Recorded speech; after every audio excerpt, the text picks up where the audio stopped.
नमस्कार. आपल्याला शिवपूजेची मांडणी करायची आहे. तर त्यासाठी प्रथम काय करावं, तर असा तांदूळाचा ढीग लावा. म्हणजे हे 2-4 मुठी तांदूळ आहेत, असा तांदूळाचा ढीग लावून घ्यावा. त्याच्या मध्यभागी हा असा कलश ठेवावा किंवा फुलपत्र ठेवा, काय तुमच्याकडे असेल ते. मध्ये एक खड्डा करून घ्या. मध्ये हा एक खड्डा करून घ्या. हा खड्डा करून झाला की आपल्या समोरच्या दिशेला, म्हणजे माझ्यासमोर आता ही पूर्व दिशा आहे, या पूर्व दिशेला हा सरळ तांब्या सरकवून घ्यायचा असा. मग इकडे दक्षिण दिशेला सरकवून घ्या. मग इकडे पश्चिम दिशेला सरकवून घ्या आणि मग इकडे उत्तर दिशेला सरकवून घ्या. मग ईशान्य दिशेला सरकवा. मग इकडे आग्नेयेला सरकवा. मग इकडे नैऋत्येला सरकवा आणि मग इकडे वायव्येला सरकवा. असं केलं की आपलं अष्टदल मंडळ तयार होईल. अष्टदल मंडळ तयार होईल. आता याला थोडंसं अजून नीट करून घ्यायचं. याच्यासाठी म्हणून मी याच्यात थोडेसे अजून जे काही आहे हे तांदूळ भरतो. याच्यामध्ये काय करतो, मी तांदूळ भरतो. याच्यामध्ये तांदूळ भरतो.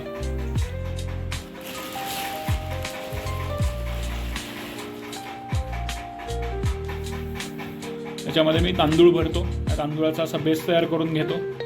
त्यामुळे हा पहिला जो काही आहे, परत थोडासा असा इथे पूर्वेकडे, इकडे इकडे इकडे इकडे इकडे इकडे.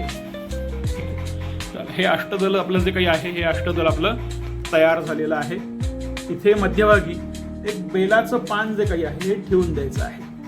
इथे मध्यभागी बेलाचं पान ठेवायचं आणि हे मध्यभागी बेलाचं पान ठेवलं की त्याच्या समोर जे काही आहे ती विड्याची पानं जी काही आहे ती विड्याची पानं आपल्याला ठेवून द्यायची आहेत. आता इथे म्हणजे कसं, मध्यभागी बेलाचं पान म्हणजे शिवांना आसन म्हणून ते ठेवायचं आहे. शिवांना आसन म्हणून ते जे काही आहे तिथे आपल्याला पान ठेवायचं आहे. इथे मध्यभागी असं बेलाचं पान ठेवून घेतलं की आपल्याला इथे आसन म्हणून जे काही आहे ते आपल्याला ते पान ठेवायचं आहे. इथे आता मी काय केलंय की इथे आता मध्ये बिल्वपत्र जे काही आहे ते ठेवलेलं आहे. इथे मागे जे काही आहे हे आंब्याचा ढाळा जो काही आहे देवासाठी म्हणून लावून घेतलेला आहे. नंतर इथे 3 विडे मी समोर मांडलेले आहेत. मधल्या विड्यावरती जे काही आहे हे मूठभर तांदूळ जे काही आहेत हे इथे घातलेले आहेत. या विड्यावरती 5 रुपयाची दक्षिणा ठेवलेली आहे, हळकुंड ठेवलेला आहे, खारीक ठेवलेली आहे आणि सुपारी ठेवलेली आहे. ही सुपारी उचलून इथे ठेवून द्यायची. हा झाला आपला गणपती बाप्पांसाठीचा म्हणून विडा. बरं, त्यानंतर इथे गणपती बाप्पा म्हणून माझ्याकडे मूर्ती नाही आहे, तर इथे मी सुपारी हे जे काही आहे इथे सुपारी गणेश मी इथे त्यांना इथे घेतलेला आहे. आणि मग त्याच्यानंतर इथे 11 रुपयाची दक्षिणा ठेवलेली आहे आणि 11 रुपयाची दक्षिणा ठेवून त्याच्यावरती इथे एक सुपारी ठेवलेली आहे. बरं, मग त्याच्यानंतर इथे या दोन्हीच्या ठिकाणी बदाम ठेवलेले आहेत आणि इथे बदाम ठेवून इथे वरती मी आता एक फळ ठेवणार आहे. इथे फलावळ ठेवलेली बघा. इथे शिवांना आवडतं म्हणून इथे केळी ठेवलेली आहेत. एक सफरचंद आपण अर्पण करूयात. इथे गणपती बाप्पांसाठी 2 सफरचंद ठेवलेली आहेत.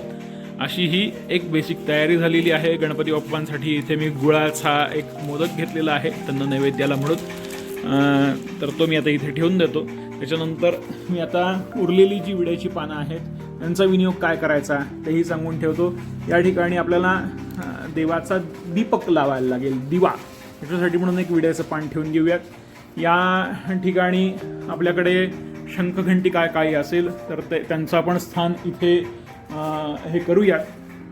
बरं, अशा पद्धतीने इथे एक बेसिक मांडणी जी काही आहे ही बेसिक मांडणी इथे झालेली आहे. सगळी मांडणी झाली की त्याचा एक फोटो काढून आपल्याला पाठवतो. आता इथे आपली ही झाली आहे ती फायनल तयारी. इथे आहे भगवान शिवांचं अष्टदल, मध्ये बिल्वपत्र ठेवलेलं आहे, मागे आंब्याचा ढाळा लावलेला आहे. इथे दिव्यासाठी म्हणून एक विड्याचं पान ठेवलेलं आहे. इथे गणपती बाप्पांचा गुळ खोबऱ्याचा नैवेद्य ठेवलेला आहे. इथे गणपती बाप्पांचा विडा आहे, त्याच्यावरती 5 रुपयाची दक्षिणा. हे असं काही नाही, तुम्ही तुमच्या याने दक्षिणा घ्या. सुपारी ठेवलेली आहे, इथे हळकुंड आहे, इथे खारीक आहे, मागे बदाम आहे, त्याच्या मागे 2 सफरचंद ठेवलेली आहेत, मध्ये 2 विड्याची पानं ठेवलेली आहेत, त्याच्यावरती थोडेसे तांदूळ घेऊन तांदूळाचं पुंज करून त्याच्यावरती सुपारी रूपी गणेश त्यांना आपण तिथे ठेवलेलं आहे. त्याच्यानंतर इथे आपल्याला 2 विड्याची पानं ठेवून त्याच्यावरती 11 रुपये दक्षिणा ही जी काही आहे ही शिवांसाठी घेतलेली आहे, स्पेसिफिक घेतलेली आहे. एकादश रुद्र आहेत म्हणून 11 रुपये दक्षिणा. त्याच्याबरोबरीनं इथे खारीक ठेवलेली आहे, इथे हळकुंड ठेवलेलं आहे, इथे बदाम ठेवलेलं आहे.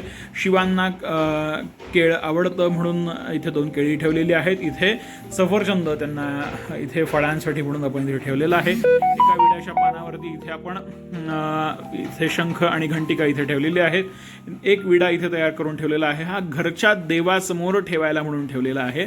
आणि अशा पद्धतीनेही इथे आपली फायनल हे वरचं जे काही आहे इथे झालेलं आहे. इथे नंतर दिवा येईल या विड्यावरती. अशा पद्धतीने इथे ही एक थोडीशी ही वरची ही रचना आहे.